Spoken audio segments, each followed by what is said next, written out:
இந்த நித்யஸ்ரீ வந்து அம்பத்தூரில் ஒரு ஐடி கம்பெனியில் வேலை செய்கிறாங்க. இவங்க வந்து திருவொற்றியூர்லேருந்து அம்பத்தூருக்கு டெய்லி போயிட்டு வர்றது கஷ்டமாக இருக்குது, நைட் டியூட்டி முடிஞ்சு வர்றதுக்கு லேட் ஆகுது அப்படின்னு சொல்லிட்டு அம்பத்தூர்லேயே தனியாக ஒரு வீடு எடுத்து அங்கேயே தங்கியிருக்காங்க. பாலமுருகனுக்கு வயசு வந்து 28. அவரும் நித்யஸ்ரீயும் லவ் பண்ணுறாங்க. இவங்க லவ் பண்ணி அந்த அம்பத்தூரில் இருக்க வீட்டுக்கும் அடிக்கடி போக வர இருந்து அதுக்கப்புறம் என்ன பண்ணிட்டாங்க, கொழுங்கு டீச்சர்ஸ் காலனி 7வது வீட்டுக்கு இப்படி வந்துட்டாங்க.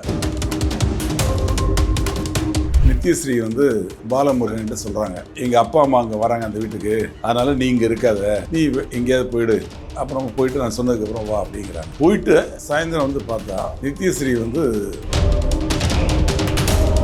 கொடுங்கையூர் போலீஸார் ஸ்பாட்டுக்கு வராங்க. வந்து என்ன நடந்தது ஏது நடந்ததுன்னு விசாரிக்கிறாங்க. இந்த பெண்ணோட பெற்றோர்களை வரவழைக்கிறாங்க. வரவழைச்சி அவங்ககிட்ட விஷயத்தை கேட்குறாங்க. அப்போ அவங்க சொல்கிறாங்க, வீட்டில் அவள் 25 பவுன் நகை வச்சுருந்தா, அந்த நகையை காணோம்.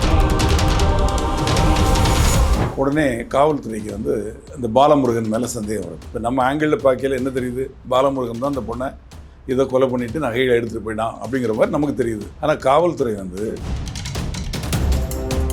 அந்த பகுதியில் இருக்க சிசிடிவி கேமராவை அனலைஸ் பண்ணுறாங்க. அனலைஸ் பண்ணி பார்த்தா அந்த வீட்டுக்கு ஒரு வாலிபர் வந்துட்டு போகிறது தெரியுது.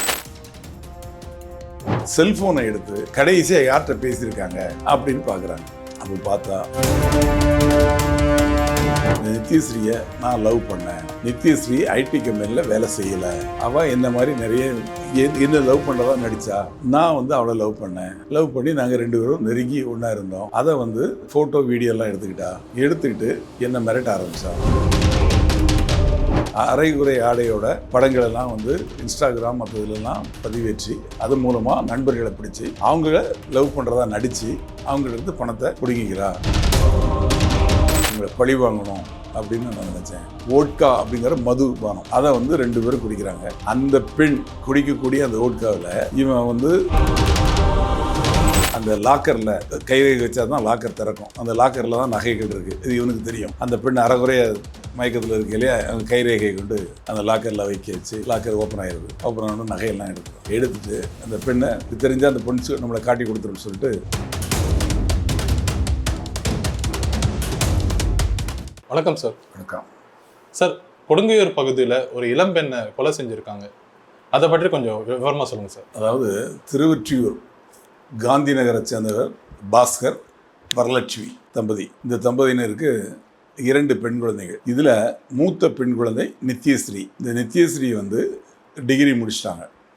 டிகிரி முடிச்சுட்டு அம்பத்தூரில் ஒரு ஐடி கம்பெனியில் வேலை செய்கிறாங்க. இவங்க வந்து திருவொற்றியூர்லேருந்து அம்பத்தூருக்கு டெய்லி போயிட்டு வர்றது கஷ்டமாக இருக்குது, நைட் டியூட்டி முடிஞ்சு வர்றதுக்கு லேட் ஆகுது அப்படின்னு சொல்லிட்டு அம்பத்தூர்லேயே தனியாக ஒரு வீடு எடுத்து அங்கேயே தங்கியிருக்காங்க. அவங்க அப்பா அம்மாவுக்கு பணம் அனுப்பிச்சி வைப்பாங்க. இந்த மாதிரி நடந்துருக்கு. இப்போது 2 நாளைக்கு முன்னாடி, அதாவது முந்த நாள் என்ன நடந்திருக்குன்னா, கொடுங்கையூர் டீச்சர்ஸ் காலனி 7வது தெரு அந்த இடத்துல உள்ள வீட்டில் நித்யஸ்ரீ, அந்த நித்யஸ்ரீ கூட பாலமுருகன் ஒரு பையன். அந்த பாலமுருகனுக்கு வயசு வந்து 28. அந்த பாலமுருகன் வந்து ஹோட்டல் மேலாண்மை படிச்சிருக்காரு. அவருக்கு சரியான வேலை கிடைக்கல. அவரும் நித்யஸ்ரீயும் லவ் பண்ணுறாங்க. இவங்க லவ் பண்ணி அந்த அம்பத்தூரில் இருக்க வீட்டுக்கும் அடிக்கடி போக வர இருந்து அதுக்கப்புறம் என்ன பண்ணிட்டாங்க, கொழுங்கு டீச்சர்ஸ் காலனி 7வது தெரு இப்போ இந்த வீட்டுக்கு இப்படி வந்துட்டாங்க. 2 பேரும் கணவன் மனைவியாக வாழ்கிறாங்க, திருமணம் செய்யாமையே. ஆனால் அந்த பையன் என்ன சொல்கிறாருன்னா, பாலமுருகன், நான் வந்து வீட்டில் வச்சு அவங்களுக்கு தாலி கட்டிட்டு கணவன் மனைவியை நாங்கள் வாழ்ந்துட்டுருக்கோம் அப்படின்னு சொல்கிறார். இப்போது இந்த 2 நாளைக்கு முன்னாடி நடந்த சம்பவம் என்னென்னா, நித்யஸ்ரீ வந்து பாலமுருகன்கிட்ட சொல்கிறாங்க, இது மாதிரி எங்கள் அப்பா அம்மா அங்கே வராங்க அந்த வீட்டுக்கு, அதனால் நீ இங்கே இருக்காத, நீ எங்கேயாவது போயிடு, அப்புறம் போயிட்டு நான் சொன்னதுக்கப்புறம் வா அப்படிங்கிறாங்க. அவனும் சரின்னு நான் நண்பர் வீட்டுக்கு போயிடுறான். போயிட்டு அவங்க வந்து பார்க்குறான். மாலையில் சாயந்தரம் வந்து பார்த்தா நித்யஸ்ரீ வந்து மயக்கம் போட்டு கிடக்குறாங்க, அலங்கோலமாக கிடக்குறாங்க. அவங்க வந்து கண்ணெலாம் சொருகி போயிருக்குது. அவங்க பக்கத்தில் சில மாத்திரைகள்லாம் கிடக்குது. உடனே கை வச்சு பார்க்குறான், பேச்சு மூச்சு இல்லை. உடனே 108க்கு ஃபோன் பண்ணுறான் அந்த பாலமுருகன். ஃபோன் பண்ணோன்னா 108 வராங்க.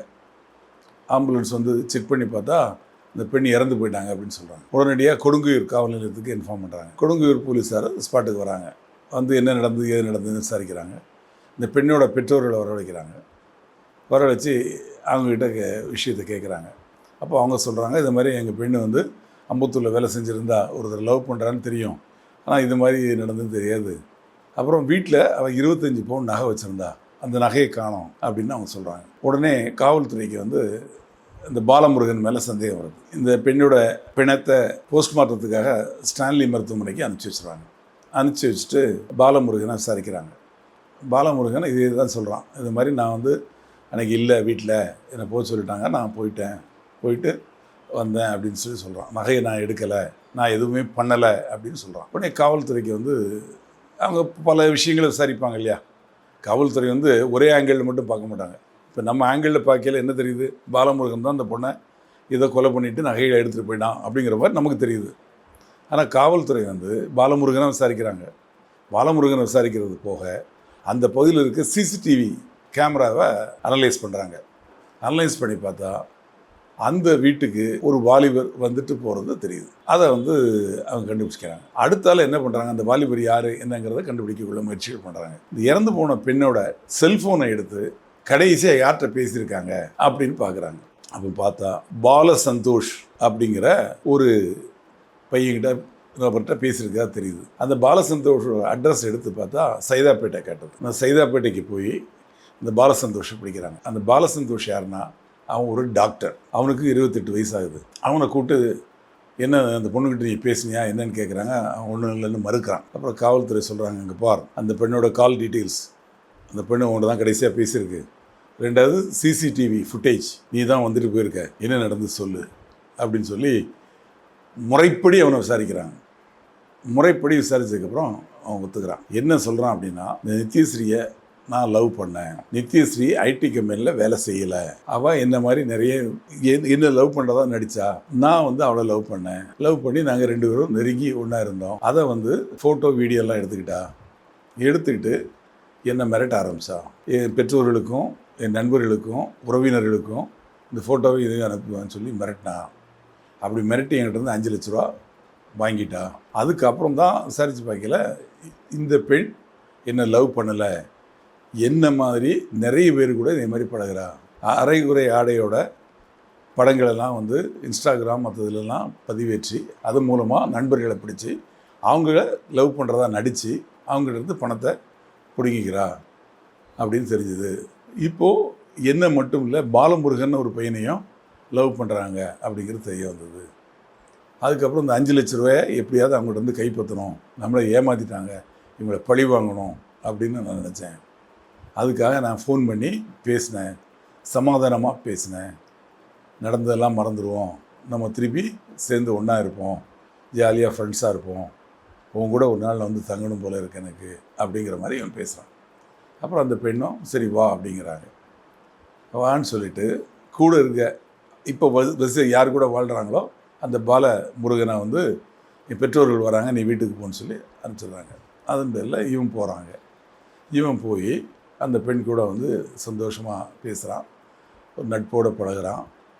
ஓட்கா அப்படிங்கிற மதுபானம் அதை வந்து 2 பேரும் குடிக்கிறாங்க. அந்த பெண் குடிக்கக்கூடிய அந்த ஓட்காவில் இவன் வந்து தூக்க மாத்திரையும் மயக்க மருந்து மாத்திரைகளையும் கலந்துடுறான்.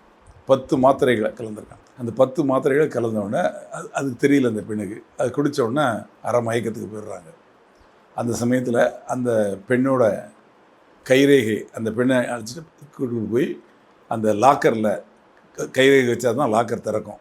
அந்த லாக்கரில் தான் நகைகள் இருக்குது, இது இவனுக்கு தெரியும். அந்த பெண் அரைகுறைய மயக்கத்தில் இருக்க இல்லையா, அவங்க கைரேகையை கொண்டு அந்த லாக்கரில் வைக்க வச்சு லாக்கர் ஓப்பன் ஆகிடுது. ஓப்பன் ஆகணும், நகையெல்லாம் எடுத்துட்டு அந்த பெண்ணை இது தெரிஞ்சால் அந்த பொண்ணு நம்மளை காட்டி கொடுத்துருன்னு சொல்லிட்டு தலையணையை வச்சு முகத்தில் அமுக்கி அதை கொண்டுடுறான். கொண்டுட்டு அந்த நகைகளை ஒரு கட்டப்பையில் போட்டு எடுத்துக்கிட்டு கிளம்பி போயிடுறான்.